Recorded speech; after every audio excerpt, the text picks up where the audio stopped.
why is morality a thing? Like, at the end of the day, why can't I just live how I want to live? Why does the church actually seemingly have to overcomplicate things by morality or shoulds and should nots? Well, zooming out for just a brief moment, if you're a rational human being, you have to struggle or grapple with the four big questions of life, which is origin, where did I come from? Destiny, does my life have any destination or a real point to its existence that I'm aiming at? Then you have to grapple with meaning. Does my life have any ultimate significance? And then finally, morality.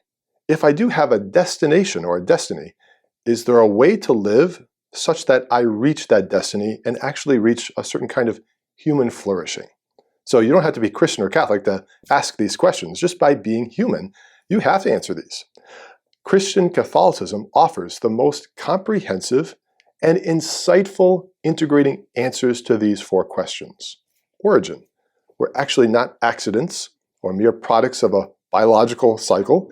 We're actually created out of God. We're created from God. Our meaning is that we're created out of love for love. So the significance of the human person is that we're made imago Dei, or in the image and likeness of God. Only the human person has that. We're created actually, we have no significance or meaning outside of a real connectedness to love. Then destiny. God has created the human person for the divine life, for himself. That means he has created us for the blessedness of heaven. It starts here in this life, but it culminates in heaven if we live in him. And that's morality. Morality is, how do I live in such a way that I reach my final end? Jesus himself will say, if you love me, keep my commandments. It's not mere ideas. We actually have to keep his laws. So why is morality a thing? Well, if you want to reach the destiny for which you were created and to live in harmony with your origin, you have to adhere to the divine law. Zooming back in for a moment, this is not just in the divine law, this is also in the natural law. If you want to study any area of natural science, think about all the various natural sciences. There's biology, there's physics, there's astronomy, mathematics, etc., etc. But we didn't create any of the laws inherent in those areas of science. We discover them, we can learn more about them, we can deepen our understanding, but we don't create the laws of those areas of natural science. I grew up on a nursery farm, and there's actually little laws of oak trees. I don't know if you knew this. So oak trees have little inherent laws in them.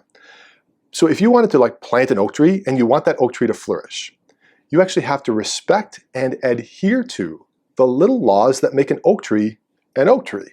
For example, they have great wood density. They're not softwood, they're hardwood. They grow to great volume.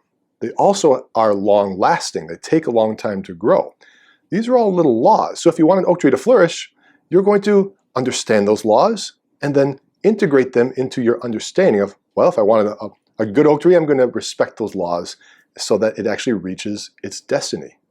So with the human person, because God has created us for himself, and morality is obeying the way of God, it will be impossible to live a holy life or even a happy life if I neglect or do not adhere to or just ignore the laws that the church provides under the authority of Jesus himself.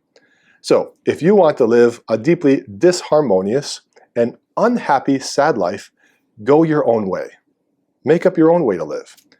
But if you want to live in accord with your destiny and your origin and your meaning, you will live according to the morality that we didn't create, that the church faithfully hands on through the Gospels of Jesus Christ. That's called revelation, because God wants us to live in his life. And the only way to live in that life is to live in the way of the life of God.